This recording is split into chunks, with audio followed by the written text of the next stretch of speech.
solve some problems, right? So this is what we use math for really in the real world every day.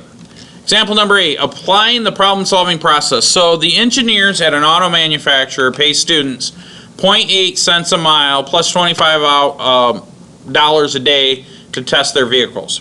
How much did the auto manufacturer Sally pay, or did the manufacturer pay Sally to drive 440 miles in one day? And then John earned $93 test driving, so in one day. So how far did he drive? So let's write some of this stuff down. So we need an equation. So what did they get paid?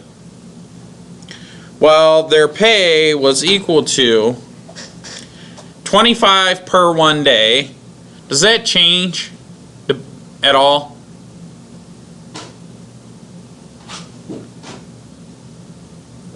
They get 25 bucks no matter what, right? Does it, if they go 50 miles or 60 miles, does it matter? No. So we're just going to say they're going to get 25 plus 0.08 cents per mile. So how would I write that?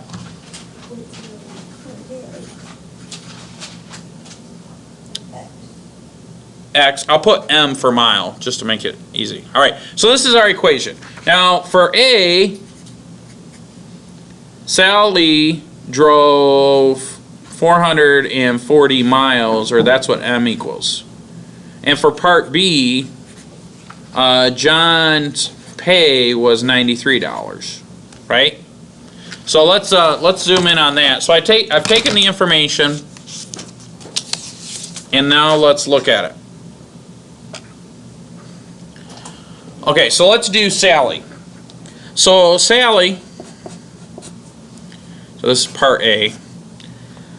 Sally drove 440 miles in one day, so we could figure out how much she got paid by saying her pay was equal to 25 plus 0.08 times M, which is 440, right? And if we multiply that out in the calculator, we'll get $60.20. Well, that's what the textbook says, and sometimes the textbooks makes mistakes, so I'm gonna plug this in here just to make sure. So I'm gonna say 25 plus 0.08 times 440. Yep, $60.20. Boom. We'll bam with the bacon sizzle. And then for part B, what's this guy's name? John.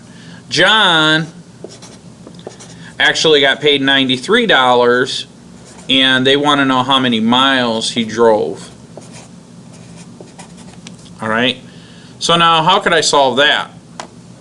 Well, one way to do it, and this has been pretty easy, we could do it algebraically, but if we're taking the ECT and we're in a big hurry, couldn't I say y equals 93? And couldn't I put on the other side 25, whoops, I gotta put in the right number, 25 plus 0.08 x and graph the two? Now the problem is they don't fit on the graph, so I've got to expand my graph so I can get everything to fit. So I'm going to go like 0. What's the biggest x value you think I'll have? Well, if they've got 440 here, it might go all the way up to 500, right? I could hit zoom fit, I suppose. And then what's my lowest y value would be 0. What's my highest y value? Well, think of this as being the y. It would be about 100. Whoops, I accidentally hit the wrong thing there. So my highest y value would be about 100. Okay. You got 5,000. Oh, did I? Oh, wow, that's really big. Do you see what my computer's doing? I hate Windows 8. All right. Let me move it a little bit over here. So let's put 500 in here. Okay, do you see where I'm getting these numbers from? This is my y value, right? And then over here when x was equal to 440, I got around $60. So if this guy's getting paid $90, it's got to be more than $440. Does that make sense to you guys? All right, it might even be 600. So let's put 600 in. All right, let's graph it and see. Yeah, it's way bigger. So I got to come back and we'll do like 800. Now let's look. No, still more. Do you guys see? Way over here, it still isn't crossing. It isn't showing. So maybe 5,000 wasn't a bad idea. So let's put 1,000 and graph it. All right, there we have an intersection. How do I find that intersection? I'm going to hit second trace, intersect,